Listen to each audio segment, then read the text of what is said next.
A 13-year-old girl walked home in her hoodie, minding her business, until a cop slammed her to the pavement and broke her arm.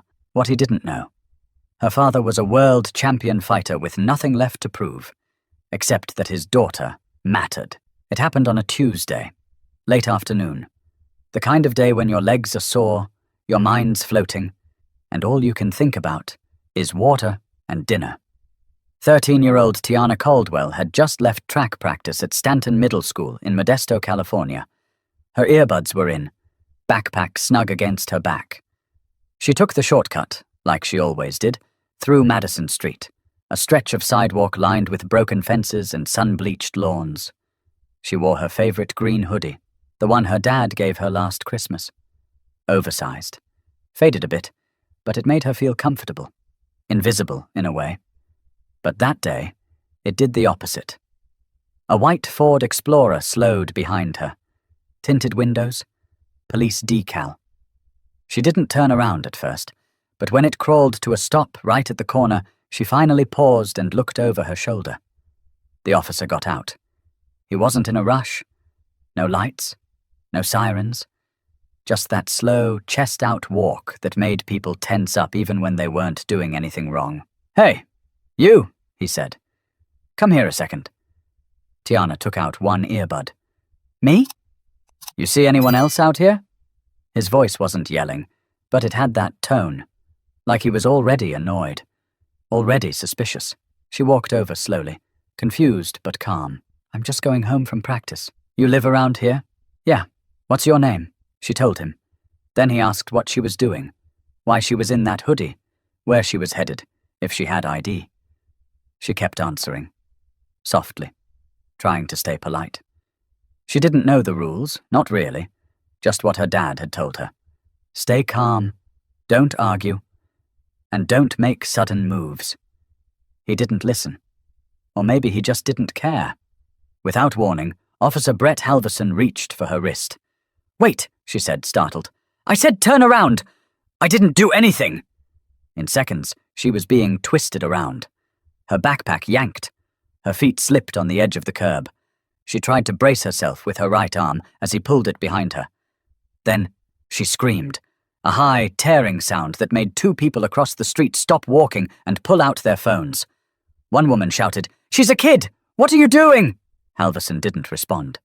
He had one knee on her back now, pressing her down. The sidewalk scratched her cheek. She couldn't move her right arm. It dangled, limp and burning. Tiana tried to lift her head, crying, shaking, trying to understand what was happening. "I told her to stop resisting," he barked, not even looking at the people filming. But she hadn't fought him. She hadn't run. She just hadn't moved fast enough for him. By the time another unit arrived, Tiana was lying on the ground, sobbing, her right arm swelling fast under the sleeve. Her hoodie sleeve had torn open. She was bleeding from the elbow. An older officer walked over, took one look at her, and cursed under his breath, then told Brett to back off. The woman filming stepped forward. "I got it all. She never touched him." Tiana was still crying when they put her in the ambulance. A medic asked her name again. She answered between breaths. "Tiana Caldwell." And that name, that last name, would be the one that made everything change. But what started as a routine stop would shake an entire community by nightfall. The lights in the ER were too bright. Everything smelled like plastic and bleach. Tiana lay on the narrow hospital bed, her face blotchy from crying, arm elevated and wrapped in layers of gauze and foam. The break was clean but nasty, just above the elbow. A spiral fracture, the doctor said. The kind that twists when someone yanks too hard. Her mother, Kendra Monroe, sat beside her, lips pressed tight, one hand gently rubbing Tiana's leg through the blanket. She hadn't said much since they arrived, only what was necessary for the nurses. Her silence wasn't from shock. It was from rage. It sat in her chest like a brick, heavy and unmoving. Every so often, she would look down at her daughter's swollen arm, then glance toward the door as if expecting someone, and then he walked in. Not a knock, not an announcement, just the door opening and Donovan Monroe stepping in, quiet and straight-backed, the way he always entered a room. He was tall, broad and unmistakably calm. Calm in the way that made people nervous. His jaw was tight. His eyes didn't wander. They went straight to the cast. Tiana saw him and tried to sit up. "Dad!" He moved quickly to her, not saying a word. He took her hand gently, her good hand, and kissed her forehead. "What happened?" His voice was deep and steady. Kendra began, but stopped. She exhaled and stood. "They said she resisted. Some cop. Said she looked suspicious. He broke her damn arm, Don." Tiana's eyes filled again, but she bit her lip. Her dad was here now. That meant things were going to shift. He looked at her again. "Did you resist?" "No," she whispered. "Did you touch him?" "No." "Did he say why he stopped you?" She shook her head. "Just asked where I was going. Then he grabbed me." Donovan leaned forward. His voice was low. "I want you to remember every detail. We're going to write it down tonight, okay?" She nodded. A tear slid down her cheek. He wiped it with his thumb. He stood up slowly and turned to Kendra. "Who was the officer?" She handed him the intake paper. "Brett Halverson, Modesto PD. Badge numbers on the report." Donovan read it once, then folded it neatly and slipped it into his coat pocket. "Is there footage?" he asked. Kendra nodded. "2 people filmed it. I've already got 1 clip. It's going around." He didn't say anything for a few seconds, just stood there, his fists at his sides. "I'll talk to the chief," he finally said. Kendra looked at him. "You sure you don't want to call a lawyer first?" "Oh, I'll call one, but I'm going to see him in person. They need to look me in the eye when I tell them what's coming." The way he said it, calm, cold, clear, Kendra felt a shiver. Not fear, not concern, just the deep knowing that something had just shifted in her husband. He had been out of the fight game for years, left the spotlight, opened a gym for kids, stayed quiet, did interviews now and then, taught teenagers how to throw a punch without losing control. But this wasn't about control anymore. This was about his daughter, back in the bed. Tiana watched him. "Are you mad at me?" His eyes softened for the first time. "No, baby. I'm mad for you," she sniffled. "I didn't do anything wrong." He knelt again and whispered, "I know. And I'm going to make sure everyone else knows too." Then the door opened again. Just a nurse this time. But Donovan was already up, already pulling out his phone. There were calls to make. Not to friends, to reporters, to lawyers, to people who owed him favors. People who remembered what he'd done in the octagon. People who remembered who he was before he disappeared from the cameras. He wasn't coming back to fight in the ring. He was coming back to finish something outside of it. But Donovan Caldwell wasn't the type of man to scream. He made impact in quieter ways. Before Donovan Monroe was a father, before he taught self-defense to teenagers in a strip mall gym off Crowell Road, he was the technician. That was the name the fight world gave him. Not because he punched harder than everyone else, though he could, but because he was surgical, precise, calm under pressure, the kind of fighter who didn't waste a single movement. He was born in Stockton, California, raised by his grandfather, a retired army mechanic who believed in 3 things: order, discipline, and always leaving your shoes by the door. Donovan soaked it all in. When he was 14, he found a boxing gym across town and never looked back. By 24, he was a world champion in mixed martial arts. Interviews, magazines, endorsements. But he never liked the spotlight. Fame didn't change him. It made him quieter, more distant. While other fighters partied, he studied tapes. When others bragged, he listened. That's why he lasted longer than most. But after his 3rd title defense, he walked away. No ceremony, no press tour. He left the gloves on the mat, packed a bag, and disappeared. Just like that. He married Kendra 2 years later, opened a gym in Modesto, started working with kids who were one bad decision from a worse life. No cameras, no lights, just sweat, discipline, and second chances. Word spread fast about his coaching. Parents brought their sons to him. Teachers referred students. The police department, ironically, had even sent a few troubled teens to his gym under juvenile agreements. He never turned anyone away. He had rules, though. No swearing, no bravado. If you got caught fighting in school, you were out. If you lied, you did laps. He taught his kids to look people in the eye, to never throw a punch unless it was the only option left. But now his own daughter had come home hurt, by a man with a badge. And that badge gave him permission to use force without consequence.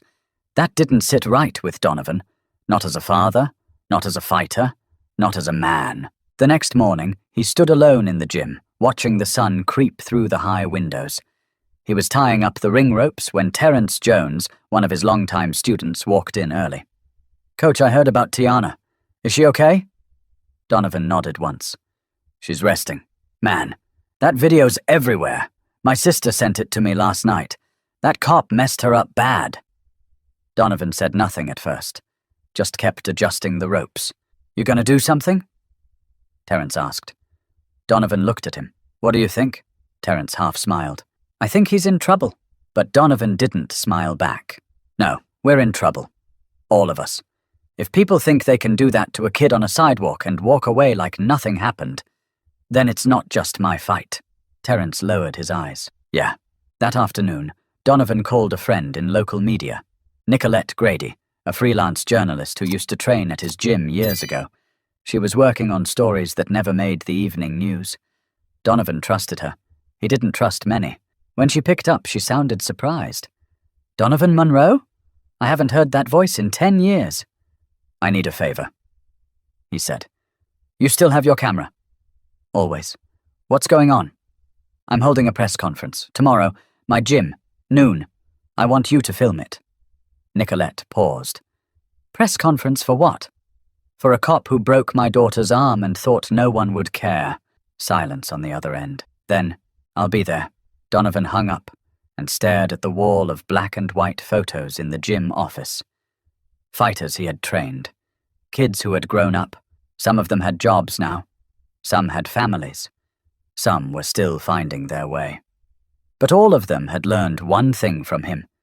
When someone comes at you, you don't run. You respond.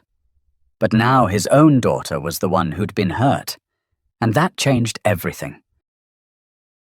By the time Donovan arrived at the Modesto Police Department the next morning, the receptionist already knew his name. "Mr. Monroe, Chief Arliss is expecting you," she said, standing a little too quickly, like she'd rehearsed the line. He followed her past a row of desks into a side office with dark carpet and fluorescent lights buzzing faintly overhead. Chief Harold Arliss, a man in his late 50s with a drooping moustache and a stomach that didn't quite fit his belt, stood to shake his hand. "Donovan," the chief began, offering a stiff smile. "Listen, I just want to say, I'm not here for sympathy," Donovan interrupted. "I'm here for answers." The chief's smile faded. "Of course." They sat. A detective joined them, laptop already open. The room smelled like stale coffee and old paper. "I'd like to see the body cam footage," Donovan said. Chief Arliss shifted. "It's part of an internal review," and Donovan leaned forward. "Don't waste my time. I already have 2 cell phone videos. I want to see what your officer recorded." The detective hesitated, then turned the laptop toward him and hit play. The footage began with static, then a shot of Officer Brett Halverson adjusting the camera on his chest. Timestamp 4:26 p.m. Madison Street. Tiana entered the frame, walking, earbuds in, backpack tight. Halverson called to her. She looked over, walked toward him. Donovan watched in silence as the questions began, each one more accusatory than the last. Tiana answered clearly, calmly. She never raised her voice. She never walked away. Then, without warning, Halverson reached out, grabbed her wrist, and yanked her arm behind her. Her scream sliced through the speakers. Then came the snap. Donovan's jaw clenched. He didn't blink. He watched the officer press his knee into his daughter's back, heard the words, "Stop resisting," watched her face twisted in pain. The detective paused the footage. "That's enough," Donovan said quietly. The room stayed silent. Chief Arliss cleared his throat. "The incident is under review. Officer Halverson claimed she pulled away. She didn't. I understand that's how it appears. She didn't, Donovan repeated, this time louder. I want him off the street. Today. Arliss sighed. We've placed him on administrative leave while we investigate. We have to follow protocol. Donovan stood up. Your protocol let a man put a child in the hospital. That's your system. He didn't wait for a response. He left the office, walked down the hall, and out into the heat. Outside, he sat in his truck for a long minute. No music, no air conditioning, just the echo of Tiana's scream. He pulled out his phone and dialed Nicolette.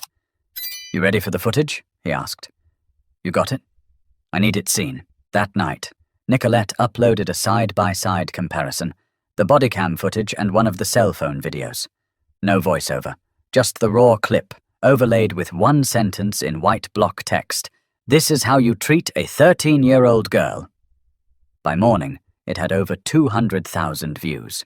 Twitter lit up. People started asking questions. Parents in Modesto began demanding accountability. Emails poured into the police department. Halverson's name was trending. At the breakfast table, Tiana scrolled through the comments on her phone. Some were supportive. Some were cruel. She put the phone down. Donovan sat beside her.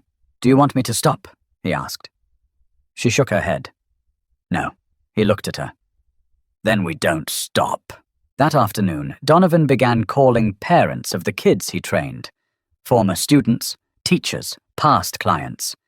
He wasn't organizing a protest. He was organizing witnesses. People who had seen the effects of quiet injustice, who had stories, who needed a place to speak. He called it a community meeting. But in his mind, it was something else. It was the beginning of a fight. But watching a screen wasn't going to be enough. Donovan needed to make people feel what he felt. By noon the next day, the gym was packed. Not with students, not with fighters, but with folding chairs, cameras, boom mics, and tension so thick it felt like someone had laid it across the floor like padding. Local news vans lined the street. Former students stood shoulder to shoulder in the back. Parents sat up front. Some still wore their work uniforms. Some held their kids' hands. At the center of it all was Donovan Monroe, standing alone in the ring he hadn't fought in for a decade. He wore a black polo. No logos, no expression. Nicolette stood just off to the side, camera rolling, eyes sharp. He didn't clear his throat. Didn't ask for attention. He just started talking. My daughter's name is Tiana Monroe. She's 13 years old. And 2 days ago, on her way home from practice, she was stopped, thrown to the ground, and had her arm broken by a police officer who thought her hoodie made her dangerous. He looked straight into the lens. She didn't resist. She didn't run. She answered every question, and she still ended up in a hospital bed, crying because someone with a badge decided she looked like a threat. The room was quiet. No flashes. No coughs. Just the weight of his words pressing against everyone's ribs.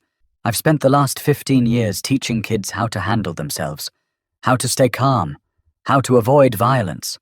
I thought I was doing the right thing. But now I have to ask myself, what good is teaching restraint when the people in power have none? He paused. Let it sit. Officer Brett Halverson lied in his report. He claimed she pulled away. He claimed she was confrontational. He claimed he had no choice. Donovan held up a small flash drive. This is the body cam footage. I've given copies to multiple journalists. You can watch it right now if you want. Everything he said? A lie. The silence turned into murmurs. Phones came out. People began searching the footage in real time. I'm not here to tear down every cop. I'm not here to scream for revenge. I'm here because my daughter is scared to go outside, because she flinches when someone walks behind her now, and because if we let this go, then we're telling our kids that their pain doesn't matter. Donovan stepped forward. I didn't raise my daughter to live in fear, and I sure as hell didn't teach her to be silent. He stepped down from the ring. Neither should you. The room erupted, not in noise, but in motion. People stood. Some clapped. Others walked up and hugged him. A father held up his phone showing the video already playing on YouTube. A reporter from KMOD 11 pushed through. Mr. Monroe, do you plan to press charges? Donovan didn't even look at her. I plan to make sure that man never puts a hand on another child again. Later, outside the gym, Cameras followed him to his car. He didn't stop. He wasn't there for interviews. He'd already said what he needed to say. At home, Tiana sat on the couch with her arms still in the sling, watching the live stream. Kendra sat beside her.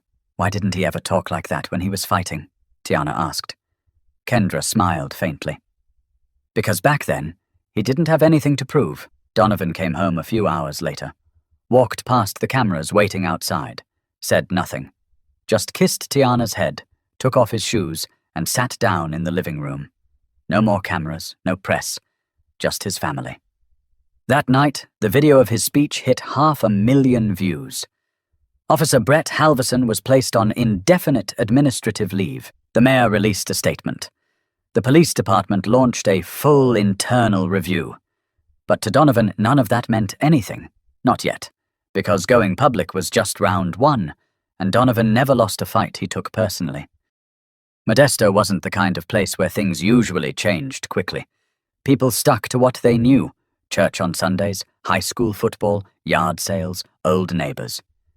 But in the days after Donovan's press conference, something cracked. It started with the students. Tiana's classmates, some who barely knew her, started showing up to school in hoodies. Green ones. Some wrote her name on masking tape and stuck it to their sleeves.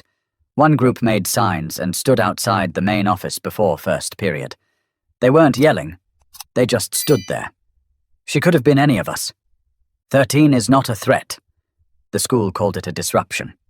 Parents called it a message. That week, Kendra began receiving emails from teachers she'd never met. They wanted to check on Tiana.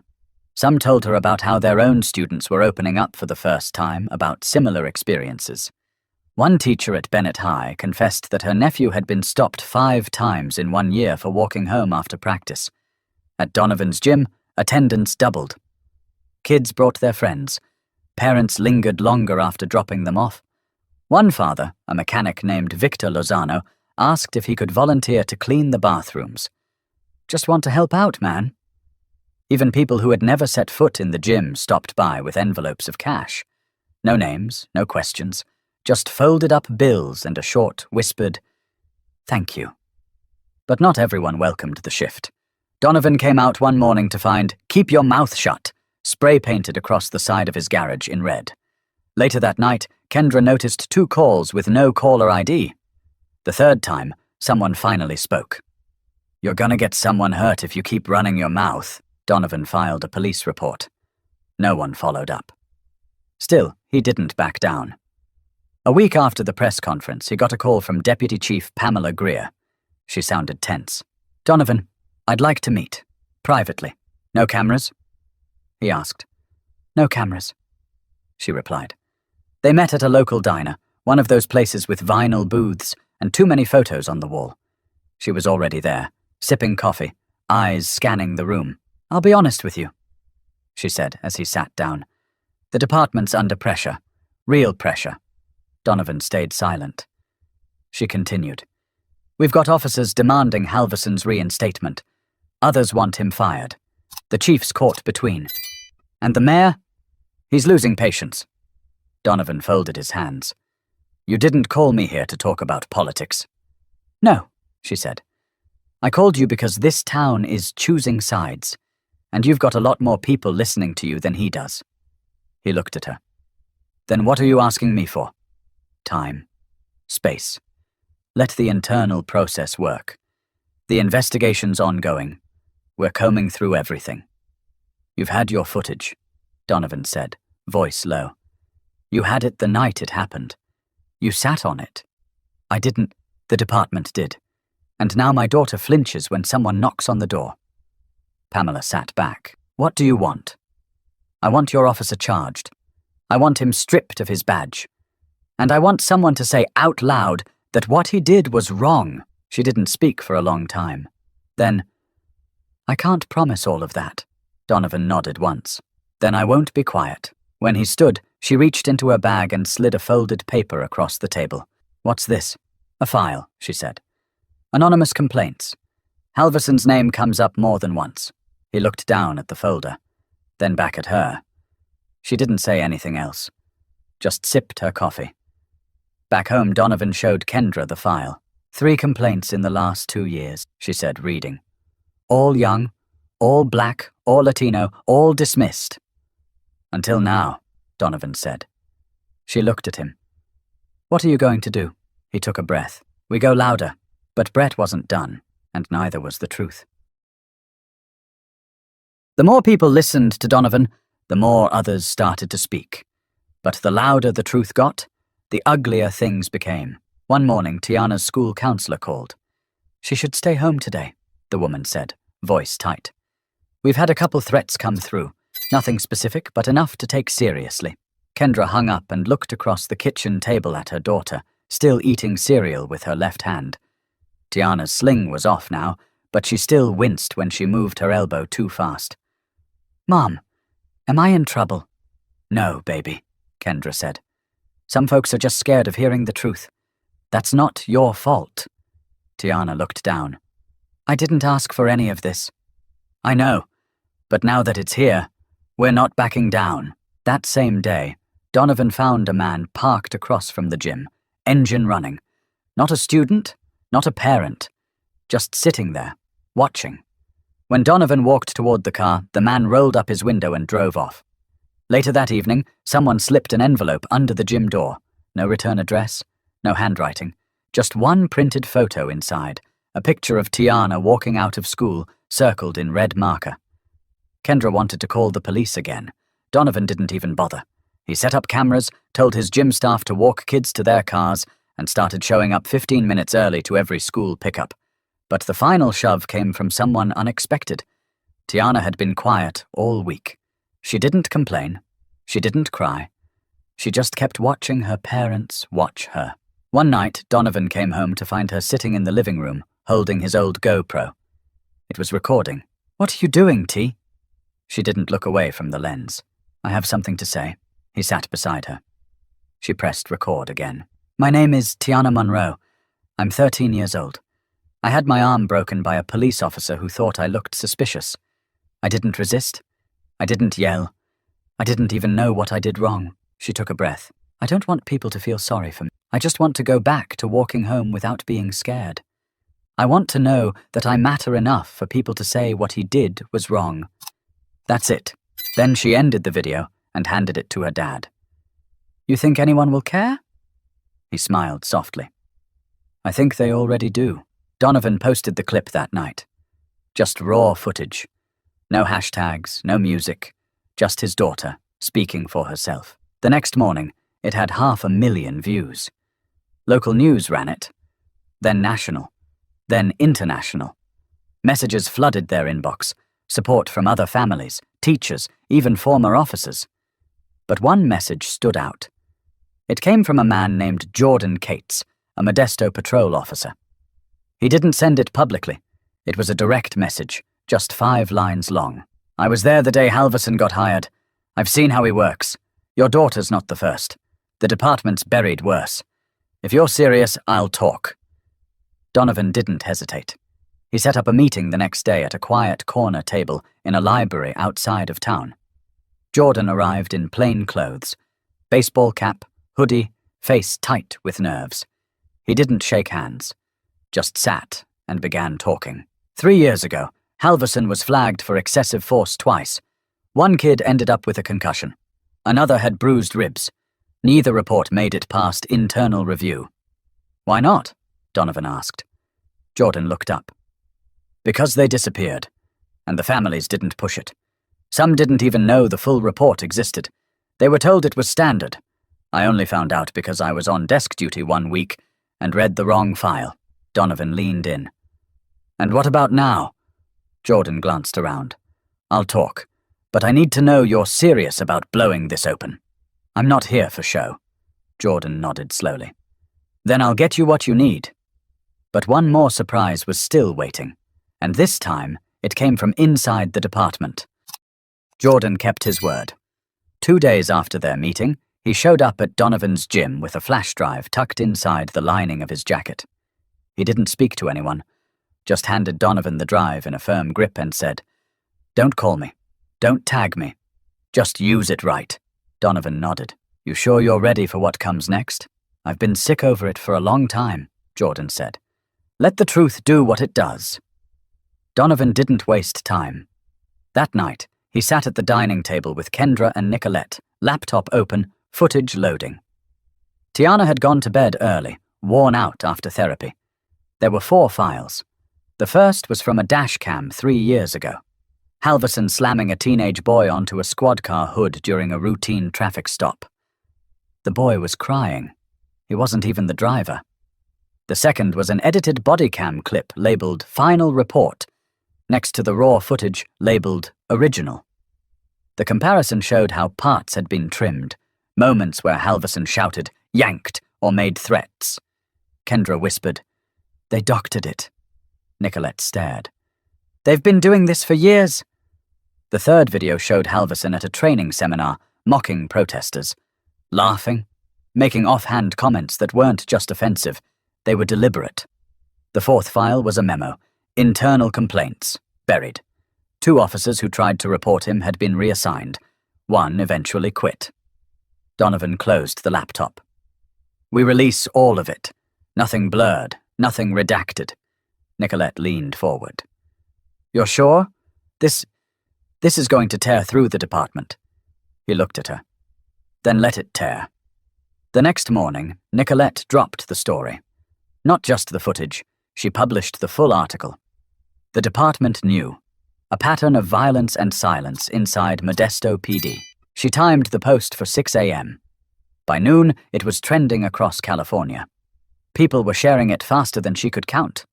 Local reporters came swarming back to the gym. National outlets called non-stop. City Hall went into emergency meetings. That same day, the district attorney held a press conference. "We are formally charging Officer Brett Halverson with aggravated assault, falsifying public records, and obstruction of justice. He has been taken into custody and is no longer employed by the Modesto Police Department." Donovan watched the live broadcast from the gym's front desk, arms folded. He didn't smile, didn't flinch. It wasn't over. A week later, Donovan was invited to speak at a town hall meeting. The room was packed. Community members, students, officers, teachers. Elected officials sat along the back wall, tight-lipped. He stood behind the mic, calm and grounded. "This isn't about a single officer. It's about the system that protected him. It's about the people who watched him hurt kids and said nothing. It's about the silence we're taught to live with." He scanned the room, found Jordan sitting alone near the back. Their eyes met. "This can't be the end of the story. My daughter shouldn't be a footnote in your training manual. She should be a reminder that the people you swear to protect are watching, and we're not afraid to speak anymore." Applause broke out. Not polite, not cautious. Real. The police chief resigned 2 days later. The city council launched a full audit of the department's internal affairs process. A civil rights organization announced they were opening a Modesto office to handle local cases. And Halverson? He sat in county jail awaiting trial. At home, Tiana still moved a little slower than she used to. Her physical therapy sessions helped, but the stiffness in her arm was a reminder she'd carry for a while.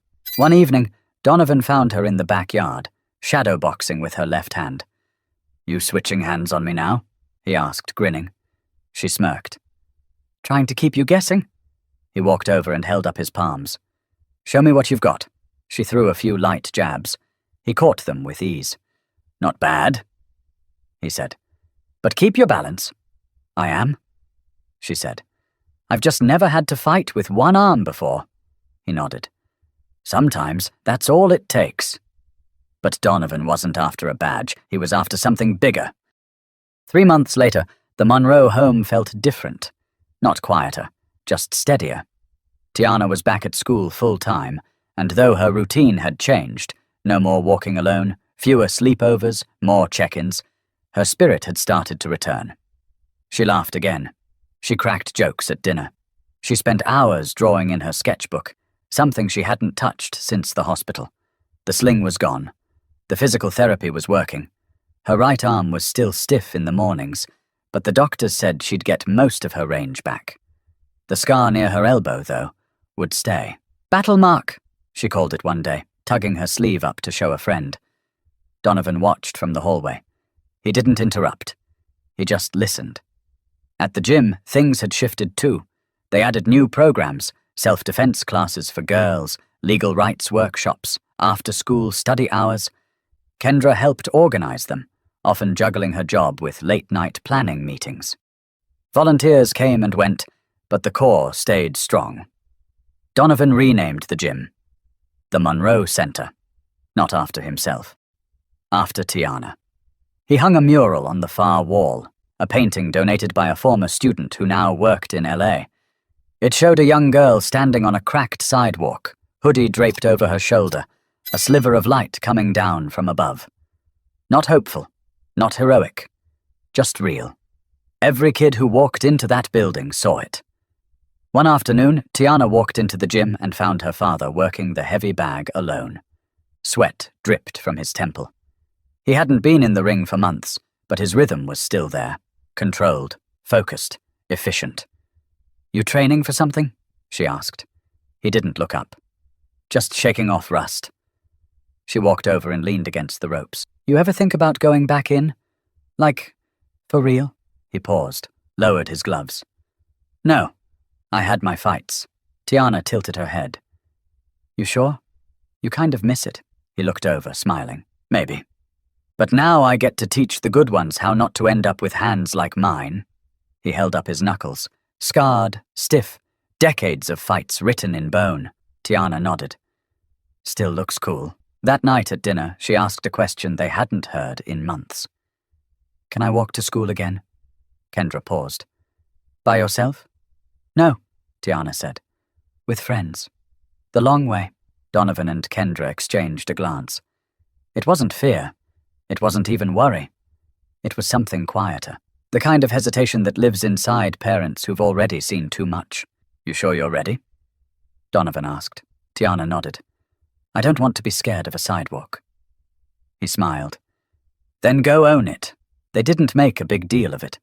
No cameras, no speeches. Just a quiet morning.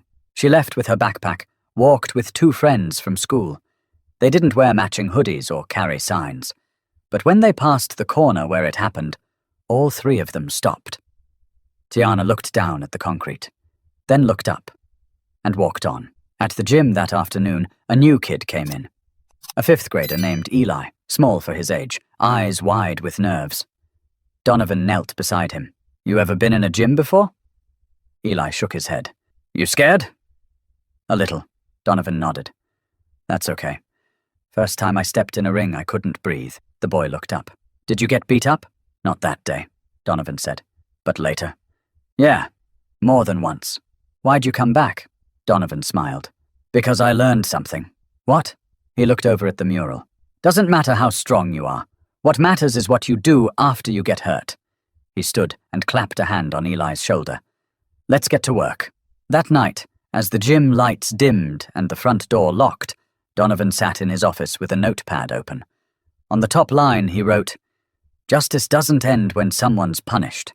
It begins when people stop being afraid."